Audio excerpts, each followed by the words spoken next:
하나님은 다윗에게 하셨던 그 약속의 말씀을 이스라엘 민족에게 함께 또 들려주십니다. 하나님은 그 백성 중에서 다윗을 선택하시고 그에게 기름을 부어서 이스라엘의 왕으로 세우셨습니다.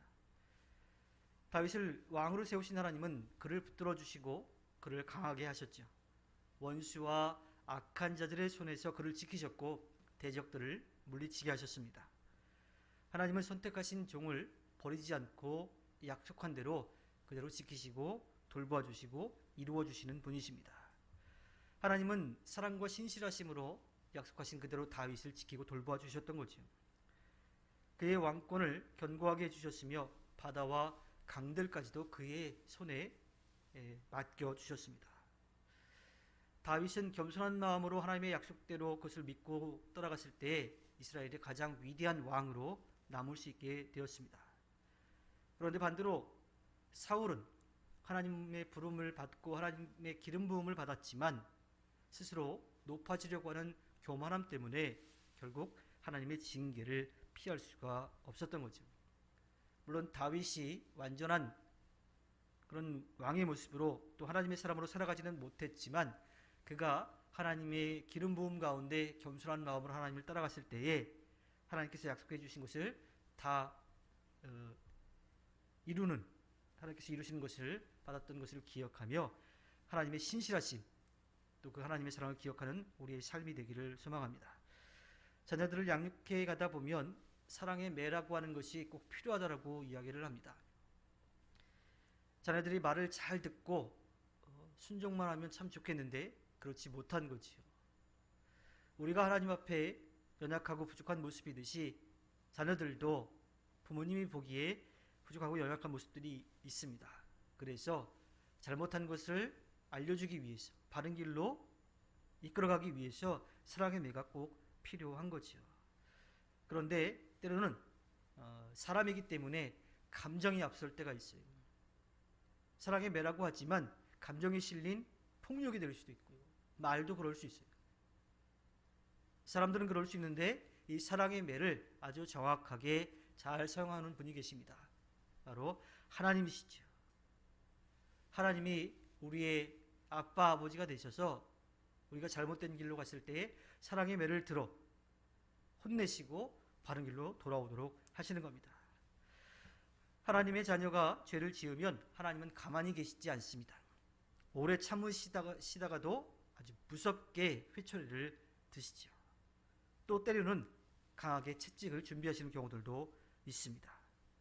하나님의 이 사랑의 매, 회초리는 절대로 가볍지 않습니다. 아주 아프죠. 그리고 뼈저리게 잘못한 것을 깨닫도록 해 주십니다. 그런데 하나님의 목적은 우리를 벌하시는 게 아니에요. 매를 들어서 우리를 따끔하게 혼내주시는 게 목적이 아닙니다. 하나님께서 베풀으실 그 은혜를 누릴 수 있도록 우리를 돌아오게 하시는 것. 그것이 하나님의 목적이에요. 즉 감정이 실린 매가 아니라 사랑의 매라고 하는 겁니다. 하나님의 목적은 우리가 하나님께서 약속해 주신 것을 누릴 수 있도록 돌아오는 것, 거기에 맞도록 하시려고 하는 것, 바로 그것이 있습니다. 하나님은 약속하신 것을 하나도 남김없이 다 지키시는 분이 그 언약을 이루기 위해서 사랑의 매를 드시는 거죠. 우리가 하나님의 언약을 어기고 떠났어도 또 어떤 때는 하나님의 언약을 잊고 있을 그때에도 하나님은 절대로 잊지 않으시고 약속한 것을 이루시는 분이십니다. 그래서 우리가 잘못된 길로 갔을 때 하나님의 은혜를 누릴 수 없으니 돌아와서 누릴 수 있도록 우리를 다듬어 가시는 거죠. 이것이 바로 하나님의 사랑입니다. 하나님이 주시는 고난은 하나님의 사랑과 동떨어져 있지 않습니다. 하나님의 백성에게는 적당한 고난이 주어지게 되어 있어요. 아주 적당한 사랑의 매가 있다라고 하는 거예요. 하나님은 결코 감정을 실어서 도끼나 칼같이 그런 폭력적인 방법으로 하시지 않습니다. 하나님은 오로지 우리가 잘못한 것을 깨닫게 하시는 막대기, 회초리만 드실 뿐이지요. 이러한 하나님의 사랑을 안다면요, 우리는 하나님을 떠나는 일을 하지 않을 수 있습니다. 그 사랑을 깨닫는다면 우리가 죄를 짓는 일이 그렇게 많이 일어날 수가 없는 거지요. 이 사랑을 안다라면 우리는 결코 하나님을 떠날 수 없습니다.